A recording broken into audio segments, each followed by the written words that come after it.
Hey everyone, and welcome back to my channel. I'm Only Rose, and today I have another true crime video for you. Today's video is another episode of my Missing in Minutes series, which is where I cover missing persons cases that don't always have a lot of information available and not a lot of coverage in the media. These cases are often incredibly frustrating because you think, God, someone must know, or someone must have seen something. Like, how can no one know? I just couldn't imagine what it is like for those families if I find it that frustrating just researching.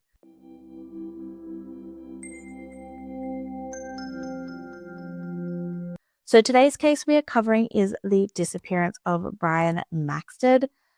So on the 28th of September 2009, Bryan takes a trip and flies from Darwin to Sydney. What makes this extremely baffling is that he goes without telling anyone. And yes, I know some people do go on trips and might not have someone to tell where they are going, but this is not the case for Bryan. He was an only child and he was really close with his mum, Janine. She raised him alone after her marriage ended, so when he vanished without a word, she knew almost straight away that something was wrong.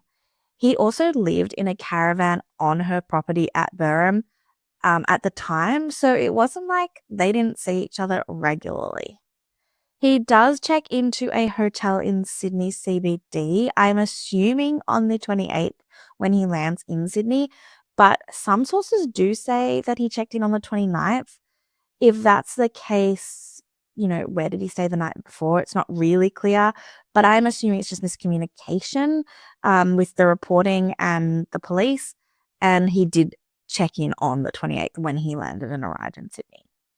He originally booked 3 nights, but then he ends up extending it for 3 more. A day or so after Bryan leaves, his mum Janine realizes that Bryan has left the aircon on in his caravan and that he is not home. So she texts him saying, "You've left the aircon on. Where are you? Are you okay?" He then replies and apologizes for leaving the aircon on and said he had just gone away to a friend's place to sort himself out, and then asks her not to call him, which is a bit odd. And this is the last contact Janine ever has with her son. Then between the 28th and the 1st of October, which is the day he ends up going missing, he goes and sees a local GP.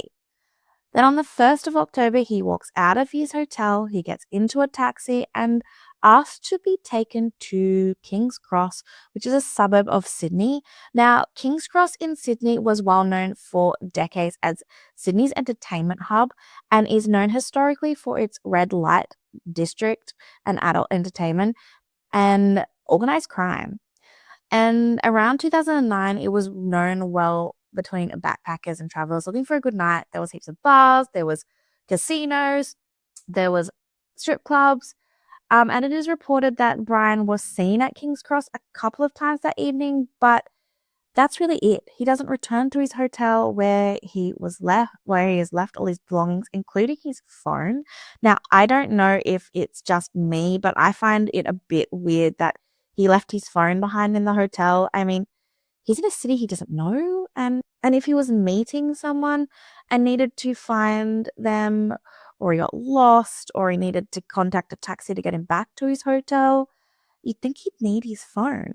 It would be interesting to see in the comments if any of you guys think that it is a little odd that he left his mobile phone in the hotel room. Anyway, Bryan wasn't reported missing until the 5th of October when he failed to check out of the hotel.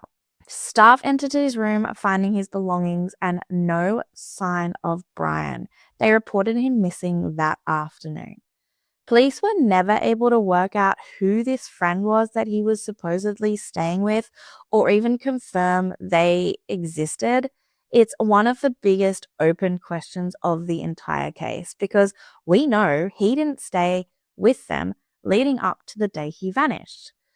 And it's not publicly known where Bryan went after he got out of the taxi at King's Cross, and it's not mentioned if police even know either.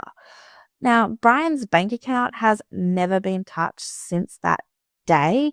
His Medicare card has never been used. There's no confirmed sign financially, digitally, anything that he's been alive since he stepped out of that taxi. Then it came a blow that made things worse. Bryan's phone and belongings ended up in New South Wales Police's possession, and they were destroyed. Like, how does that even happen? No public account explains exactly how it happened, only that it was later called a major blunder. Like, seriously. With police issuing a formal apology to Janine. It's maddening because that phone could hold a clue to what happened in the final days leading up to Bryan's disappearance. It could have told them why he went to Sydney in the first place.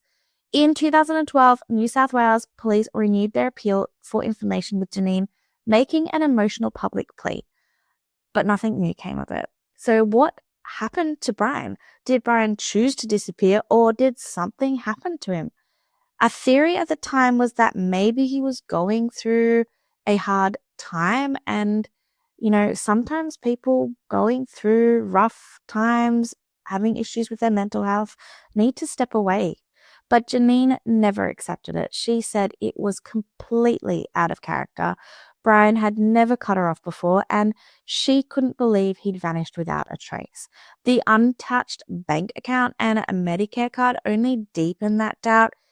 Even someone starting over usually has to interact with the world eventually. In September 2013, a New South Wales coroner found that on the balance of probabilities, Bryan had died. And that let the family settle some legal matters, but it didn't answer the question that actually really matters. What happened to Bryan, and where is he? As Janine put it, without knowing that, there's no real closure. 4 years after he disappeared, family and friends held a small memorial in Janine's garden in Moyle, remembering him the way everyone always did. Caring, kind, and a gentle soul. More than 16 years on, Janine is still waiting. She's spoken publicly many times, and her message never changes. She's not here to speculate or point fingers. She just wants to know what happened to her son. Bryan Maxted would be in his early 40s now.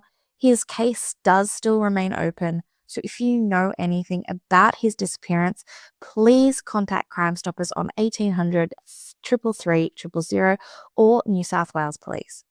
Let me know in the comments if you ever frequented King's Cross around that time or even before. What was it like? Would it have been easy for foul play to occur and not have been noticed? It would be really interesting just to hear a first-hand impression. Anyway, thanks for sticking with me through this one. If you hit the like and subscribe, it generally helps keep these stories alive and keeps them from being forgotten. So take care of yourselves, guys, and I'll see you on the next one. Bye for now.